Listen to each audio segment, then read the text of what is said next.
Good day everyone, welcome back to another episode in our What If series, where we bring you insights in the format of a what if question on the ever-evolving landscape of employment law.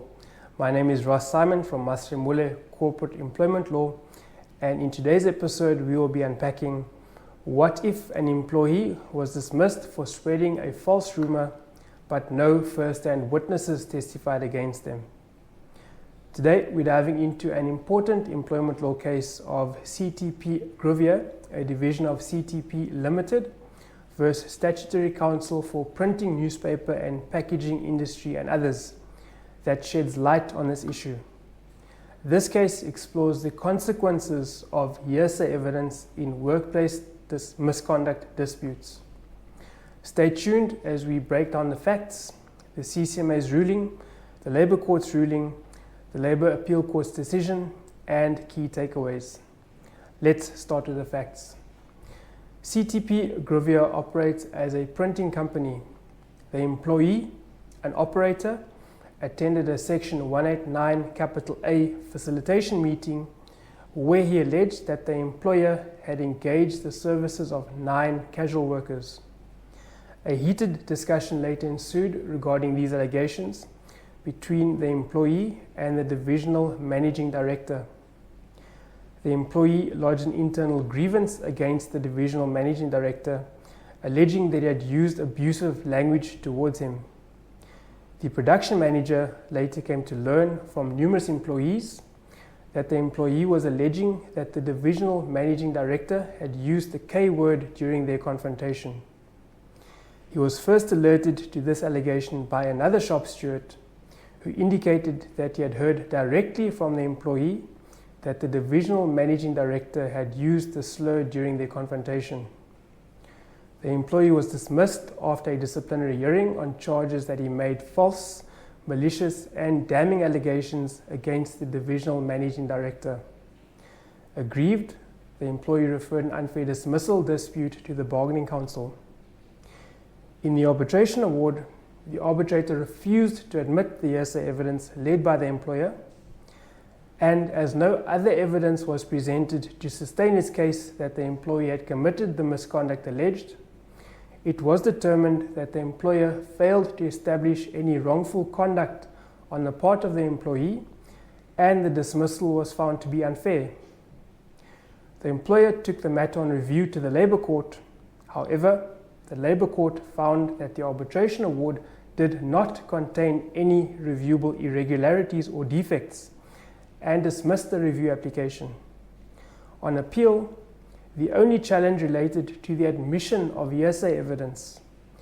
Now we can all agree that hearsay evidence is defined as evidence, whether oral or in writing, the probative value of which depends upon the credibility of any person other than the person giving such evidence. And there are 3 circumstances when hearsay evidence may be admitted. Firstly, if all the parties agree to it. Secondly, if it is provisionally admitted with the expectation that a first-hand witness will testify later. And thirdly, if the court finds that admitting the hearsay is in the interests of justice.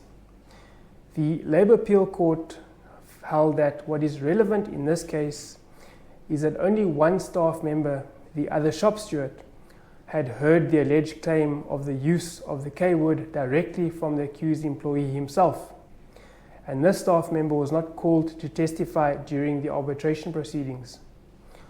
Although reasons were given as to why the staff members did not appear at the disciplinary hearing to testify as to their knowledge of the rumour, no reasons were preferred as to why they could not testify at arbitration.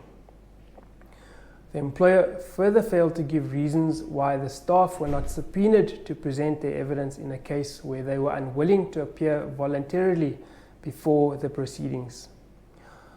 Arbitration proceedings are conducted de novo, and as such, the employer needs to present new evidence to explain why the staff, and more specifically, the shop steward who had heard the use of the K word, were not called to give evidence and why. Despite the step being available to it, the employer did not subpoena him to appear at the arbitration hearing. Importantly, it was the evidence of the employer that it had no intention to call the staff to give evidence against the employee.